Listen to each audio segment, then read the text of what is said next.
ಈ ಆಯ್ಕೆ ಅನ್ನುವಂಥದ್ದು, ಮಾಧ್ಯಮದ ಆಯ್ಕೆ ಅನ್ನುವಂಥದ್ದು ಇದ್ದಕ್ಕಿದ್ದ ಹಾಗೆ ಪೋಷಕರ ಕಡೆಗೆ, ಪೋಷಕರ ಕೈಯಲ್ಲಿದೆ ಅನ್ನೋಷ್ಟರ ಮಟ್ಟಿಗೆ ಹೋಗಿದ್ದಾದರೂ ಹೇಗೆ?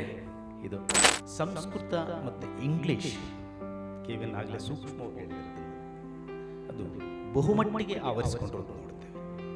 ಯಾಕೆಂದರೆ ಎಲ್ಲದಕ್ಕೂ ಬಹಳ ಮುಖ್ಯವಾಗಿರುವಂಥದ್ದು ಕಲಿಕೆಯಲ್ಲಿ ನಾವೇನು ಬಳಸ್ತೀವಿ ಅನ್ನೋದೇ ಭಾಷೆ ಒಂದು ಉಳಿವಿಗೆ, ಅದರ ಬೆಳೆಯೋದಕ್ಕೆ ಇರುವಂಥ ಮುಖ್ಯವಾದ ಏನು ಅಂದರೆ, ನಾನು ಭಾಷಾ ವಿಜ್ಞಾನಿ ಅಲ್ಲ. ಭಾಷೆಯ ಬಗ್ಗೆ ಒಂದಷ್ಟು ಆಲೋಚನೆಗಳನ್ನು ಮಾಡ್ತಾ ಇರೋವಂಥವನು ಅಂತ ಮಾತ್ರ ಹೇಳ್ಬೋದು. ಭಾಷಾ ವಿಜ್ಞಾನ ಓದ್ದವನೂ ಅಲ್ಲ ನಾನು. ಹಾಗೆ ಸೊ ಭಾಷೆಯನ್ನು ಕುರಿತಾಗೆ, ಭಾಷಾ ನೀತಿ ಮತ್ತು ಭಾಷೆ ಯೋಜನೆಯನ್ನು ಕುರಿತ ಹಾಗೆ ನಾನು ಕೆಲವೇ ಸಂಗತಿಗಳನ್ನು ನಿಮ್ಮ ಹತ್ರ ಹಂಚ್ಕೊಳ್ಳೋಕ್ಕೆ ಇಷ್ಟಪಡ್ತೇನೆ. ಗೋಕಾಕ್ ಚಳುವಳಿಯ ನಂತರದಲ್ಲಿ ಕನ್ನಡದ ಬೆಳವಣಿಗೆಯಲ್ಲಿ ಏನಾಯಿತು ಅನ್ನುವಂಥದ್ದು ನಾವು ಮನಸ್ಸಿಗೆ ತಗೊಂಡ್ರೆ, ಸೊ ಅನಂತರದ ಒಂದು 40-50 ವರ್ಷಗಳ ಈ ಬೆಳವಣಿಗೆಯನ್ನು ಗಮನಿಸಿದ್ರೆ ನಮಗೆ ಕನ್ನಡದ ಆತಂಕಗಳೇನು ಅನ್ನುವಂಥದ್ದು ಅರಿವಾಗುತ್ತೆ. ಅದನ್ನು ಬೆಳಗಿನಿಂದ ಎಲ್ಲ ಹಿರಿಯರು ಕೂಡ ಬೇರೆ ಬೇರೆ ಬಗೆಯಲ್ಲಿ ಅದನ್ನು ನಮ್ಮೆದುರಿನಲ್ಲಿ ಇಟ್ಟಿದ್ದಾರೆ ಕೂಡ. ಆ್ಯಕ್ಚುಲಿ ನೋಡಿ, ಸಂಸ್ಕೃತದ ನೆಲೆಯೊಂದನ್ನು ತೆಗೆದು ಕನ್ನಡದ ನೆಲೆಯೊಂದನ್ನು ತರೋದು ಹೇಗೆ ಕನ್ನಡ ನಾಡಿನಲ್ಲಿ ಅನ್ನುವಂಥ ಪ್ರಶ್ನೆ ಗೋಕಾಕ್ ಚಳವಳಿಯಲ್ಲಿ ದೊಡ್ಡದಾಗಿತ್ತು. ಅದು ಹೇಗಾಯಿತು ಅನ್ನುವಂಥದ್ದನ್ನು ಹಿರಿಯರಾದ ಹಂಪನ ಅವರು ಕೂಡ ಹೇಳಿದ್ದಾರೆ. ಅಲ್ಲಿಂದ ಆಚೆಗೆ ಬೆಳವಣಿಗೆಗಳಲ್ಲಿ 1984ರ ಕರ್ನಾಟಕದ ಶಿಕ್ಷಣ ನೀತಿ, ಅನಂತರದಲ್ಲಿ 92ರಲ್ಲೋ ರಾಷ್ಟ್ರಪತಿಗಳ ಅಂಕಿತ ಆಗಿದೆ. ಅಲ್ಲಿ ಇದನ್ನು ಲೋಧಾ ಕಮಿಟಿಯ ಎದುರು ಕನ್ನಡದ ಮಾಧ್ಯಮದ ಪ್ರಶ್ನೆ ಬಂದಾಗ ಅಲ್ಲಿರುವಂಥ ಒಂದು ಪಾಯಿಂಟನ್ನು ಎಲ್ಲೂ ಪ್ರಸ್ತಾಪ ಮಾಡಿದ್ದು ನಮಗೆ ಕಾಣಲ್ಲ. ಯಾಕಾಗಲಿಲ್ವೋ ಗೊತ್ತಿಲ್ಲ ನನಗೆ. ಆ್ಯಕ್ಚುಲಿ ಆ ಶಿಕ್ಷಣ ನೀತಿಯಲ್ಲಿ, ರಾಷ್ಟ್ರಪತಿಗಳ ಸಿಗ್ನೇಚರ್ ಆಗಿ ಶಿಕ್ಷಣ ನೀತಿಯಲ್ಲಿ ಒಂದು ಪಾಯಿಂಟ್ ಏನಿದೆ ಅಂದರೆ 27(c) ಅಂತ ಕಾಣುತ್ತೆ. ಅದು ಮಾಧ್ಯಮದ ನಿರ್ಧಾರ ರಾಜ್ಯ ಸರ್ಕಾರಕ್ಕಿದೆ ಅನ್ನುವಂಥ ಒಂದು ಪಾಯಿಂಟ್ ಇದೆ ಅದರಲ್ಲಿ. ಸೊ ಅದು ಅಲ್ಲಿ ಇಲ್ಲಿಂದ ಕರ್ನಾಟಕದ ಪರವಾಗಿ ಪ್ರೆಸೆಂಟ್ ಮಾಡಿದವರು ಮಾಡದ ಹಾಗೆ ಕಾಣಿಸಲ್ಲ ಎಲ್ಲೂ ಕೂಡ. ಆ ತೀರ್ಪಿನೊಳಗಡೆ ಎಲ್ಲೂ ಇಲ್ಲ. ಆಯಿತು, ಇದನ್ನು ಒಂದು ಕಡೆ KVN ಅವರು ಕೂಡ ಪ್ರಸ್ತಾಪ ಮಾಡಿದ್ದಾರೆ ಒಂದು ಲೇಖನದಲ್ಲಿ. ಬಹುಶಃ ಇದು ಮಾಧ್ಯಮವನ್ನು ರಾಜ್ಯ ಸರ್ಕಾರ ತನ್ನ ಕೈಯಲ್ಲಿ ಉಳಿಸ್ಕೊಳ್ಳೋದಕ್ಕೆ ಇದ್ದಂಥ ಒಂದು ದಾರಿಯನ್ನು ಯಾಕೆ ತಪ್ಪಿಸಿಕೊಳ್ಳಲಾಯಿತು, ಇದು ನನಗೆ ಪ್ರಶ್ನೆಯಾಗಿಯೇ ಉಳಿದಿದೆ. ಬಹುಶಃ ಇಂಥದ್ದನ್ನು ಈ ನೀತಿ ಮತ್ತು ಯೋಜನೆಗಳನ್ನು ರೂಪಿಸುವಾಗ ನಾವು ಇವುಗಳನ್ನೆಲ್ಲ ಪರಿಗಣಿಸಬೇಕಾಗ್ತದೇನೋ ಅಂತ ಅಂದ್ಕೊಳ್ತೀನಿ. ಸೊ ಅಲ್ಲಿಂದ ಆಚೆಗೆ ಆದಂಥ ಬೆಳವಣಿಗೆಗಳಲ್ಲಿ ಹಲವಾರು ಬೆಳವಣಿಗೆಗಳನ್ನು ಹೇಳಿದ್ದಾರೆ. ಸೊ ಈಗಾಗಲೇ ಅನುದಾನ ರಹಿತ ಶಾಲೆಗಳು ಶುರುವಾಗಿದ್ದು, ಅನಂತರದಲ್ಲಿ ಜಾಗತೀಕರಣ ಶುರುವಾಯಿತು, ಅನಂತರದಲ್ಲಿ ಪ್ರೈವೇಟೈಸೇಷನ್. ಸೊ ಇವುಗಳ ನಡುವೆ ಕನ್ನಡದ ಸ್ಥಿತಿ ಬೇರೆಯಾಗಿ ಬಂದದ್ದನ್ನು ನಾವು ನೋಡ್ತೇವೆ. ಆ್ಯಕ್ಚುಲಿ ಈ ಆಯ್ಕೆ ಅನ್ನುವಂಥದ್ದು, ಮಾಧ್ಯಮದ ಆಯ್ಕೆ ಅನ್ನುವಂಥದ್ದು ಇದ್ದಕ್ಕಿದ್ದ ಹಾಗೆ ಪೋಷಕರ ಕಡೆಗೆ, ಪೋಷಕರ ಕೈಯಲ್ಲಿದೆ ಅನ್ನೋಷ್ಟರ ಮಟ್ಟಿಗೆ ಹೋಗಿದ್ದಾದರೂ ಹೇಗೆ? ಇದು ಈ ಪ್ರಶ್ನೆಗಳಿಗೆ ಪೋಷಕರೂ ಆಗಿರುವಂಥ ನಮ್ಮೊಳಗಡೆನೇ ಇದೆ ಉತ್ತರ ಅಂತ ಅಂದ್ಕೊಳ್ತೇನೆ ನಾನು. ಪೋಷಕರು ಅಂದ್ಕೊಳ್ಳಿ ನಮ್ಮನ್ನು ಬಿಟ್ಟು ಉಳಿದಂಥ ಪೋಷಕರು ಅಂತ ಏನಲ್ವಲ್ಲ, ಅದು ನಾವು ಇದರೊಳಗಡೆ ಇದ್ದೇವೆ ಅಂದ್ಕೊಳ್ತೇನೆ.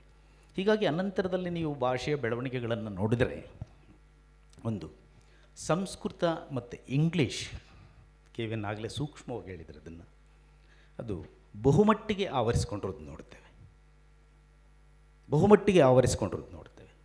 ಅದ್ರ ಜೊತೆಗೆ ಹಿಂದಿ ತಾನು ತನ್ನ ರಾಜಕಾರಣವನ್ನು ಮಾಡ್ತಾ ಬರ್ತಾ ಇರುವಂಥದ್ದು ನಮಗೆಲ್ಲರಿಗೂ ಕೂಡ ಗೊತ್ತಿದೆ.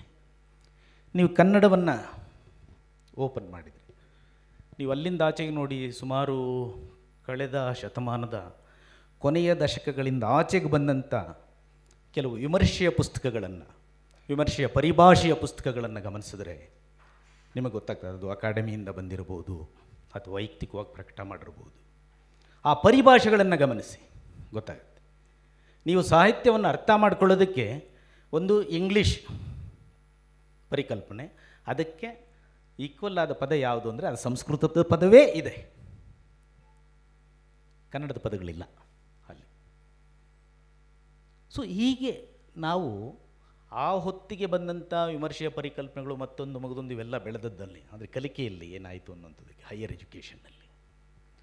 ಸೊ ಇದು ಮತ್ತೆ ಮತ್ತೆ ನಾವೆಲ್ಲರೂ ಕೂಡ ಕನ್ನಡವನ್ನು ಬಿಟ್ಟು ಹೋಗೋದಕ್ಕೆ ಒಂದು ದೊಡ್ಡ ದಾರಿಯನ್ನು ತೆರೆದಂತಾಗಿದೆ. ಅದನ್ನೇ ಕನ್ನಡ ಅಂತಲೂ ನಂಬಿಸುವಂತೆಯೂ ಆಗಿದೆ. ಇದು ಅಲ್ಲಿ ಮಾತ್ರ ಆಗಿದೆಯಾ? ನಿಜವಾಗ್ಲೂ ಅಲ್ಲ. ನೀವು ಪ್ರೈಮರಿ ಶಾಲೆಯಿಂದ ಹಿಡ್ಕೊಂಡ್ರೂ ಕೂಡ ಯಾವುದೇ ಪುಸ್ತಕವನ್ನು ತೆಗೆದು ನೋಡ್ರೂ ಕೂಡ ಈ ಸಮಸ್ಯೆ ನಮಗೆ ಕಾಣುತ್ತೆ. ನಾನು ಒಂದು 15 ವರ್ಷಗಳ ಹಿಂದೆ ಕನ್ನಡದ 1ನೇ ತರಗತಿ ಪುಸ್ತಕವನ್ನು ಇಟ್ಕೊಂಡು ಒಂದು ಅನಾಲಿಸಿಸ್ ಮಾಡ್ತಾ ಇದ್ದೆ, ಈ ವಿಚಾರ ಇಟ್ಕೊಂಡು.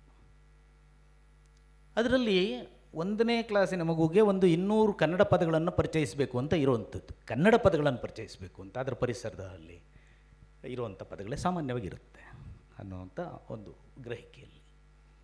ಆದರೆ ಅದರಲ್ಲಿ ಇದ್ದಂತಹ 198 ಪದ, ಒಟ್ಟು 300 ಪದಗಳನ್ನು ಕೊಡ್ತಾರೆ ಕೊನೆಯಲ್ಲಿ.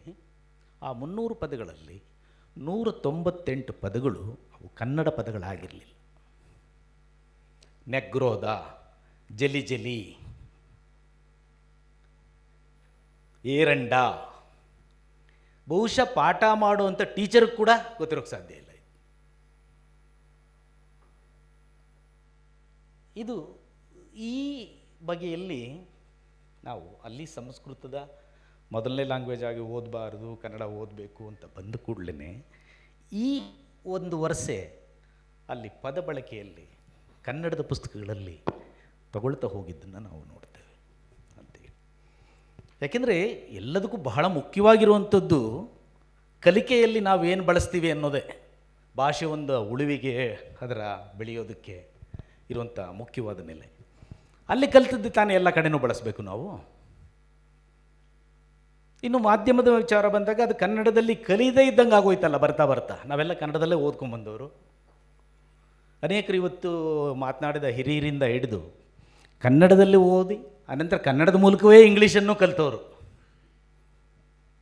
ನಾವೆಲ್ಲರೂ ಕೂಡ. ಸೊ ಆದರೆ ಆಗ್ತಿಲ್ವಲ್ಲ. ಯಾವಾಗ ಒಂದು ಕಲಿಕೆ, ಇನ್ನೊಂದು ತಿಳುವಳಿಕೆ, ಅರಿವು, ಈ ಎರಡೂ ಕೂಡ ನಮ್ಮ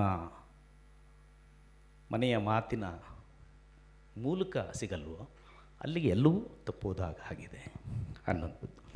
ಸೊ ಇದು ಇನ್ನೊಂದು ಪಾಯಿಂಟ್. ಮತ್ತೊಂದು, ಅದರಿಂದಾಗಿಯೇ ನಮಗೆ ಬೇರೆ ಬೇರೆ ವಿಷಯಕ್ಕೆ ಬಂದಾಗೆ ಹೇಳ್ತಾ ಇದ್ದರು ಮೇಷ್ಟ್ರು, ಇನ್ನು 300 ಅಂಕಗಳು ಮಾತ್ರ ವಿಷಯ ಕಲಿಕೆಗೆ, ಇನ್ನು 325 ಲ್ಯಾಂಗ್ವೇಜ್ ಕಲಿಕೆಗೆ ಅಂತ ಆಯಿತು ಅಂತೇಳಿ.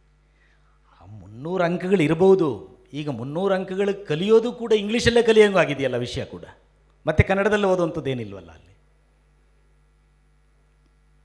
ಹಂಪನವರು ಒಂದು ಪ್ರಸ್ತಾಪ ಮಾಡಿದರು, ನಾವು ತೆಲುಗಿನವರು ಕನ್ನಡ ಪುಸ್ತಕ ಓದ್ತೀವಿ, ಆದರೆ ಕನ್ನಡದವರೆಲ್ಲ ಇಂಗ್ಲೀಷಲ್ಲಿ ಓದ್ತಾರೆ ಅಂತ ಹೇಳಿ.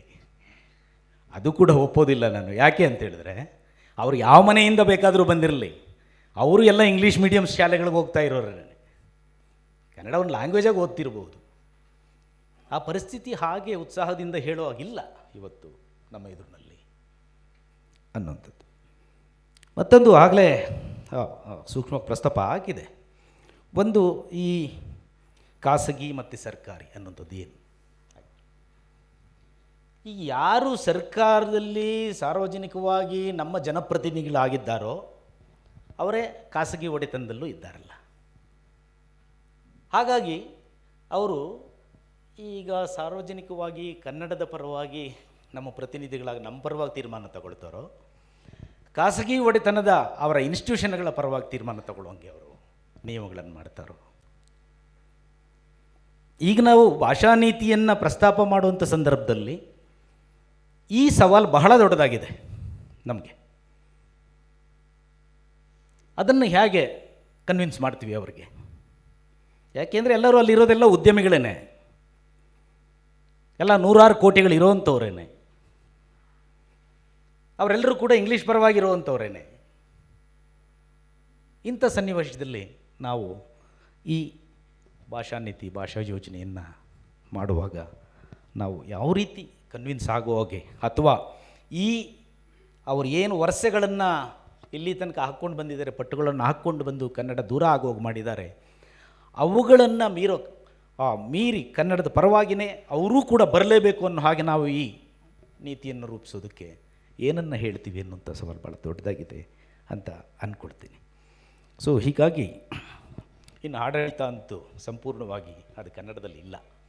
ಒಂದು ಅಪ್ಲಿಕೇಶನ್ ಫಿಲ್ ಮಾಡಬೇಕಾದ್ರೂ ಕೂಡ ನಾವು ತಾಲೂಕು ಆಫೀಸ್ ಹತ್ರನೋ ಸಬ್ ರಿಜಿಸ್ಟ್ರ್ ಆಫೀಸ್ ಹತ್ರನೋ ಹೋದಾಗ ಸ್ಟಾಂಪ್ ವೆಂಡರ್ನೋ ಇನ್ನೊಬ್ಬರನ್ನೋ ಮೂರನೇವ್ರನ್ನೋ ಹುಡ್ಕೊಂಡು ಹೋಗ್ತೀವಿ. ಅವಾಗಲೂ ಕೂಡ ನಾವೇ ಓದಿರೋಂಥವ್ರು ಕೂಡ ಕಲಿತವರು ಕೂಡ, ಯಾಕೆಂದರೆ ನಮಗೆ ಆ ಅಪ್ಲಿಕೇಶನ್ ಫಿಲ್ ಮಾಡೋಕ್ಕೆ ಬರಲ್ಲ.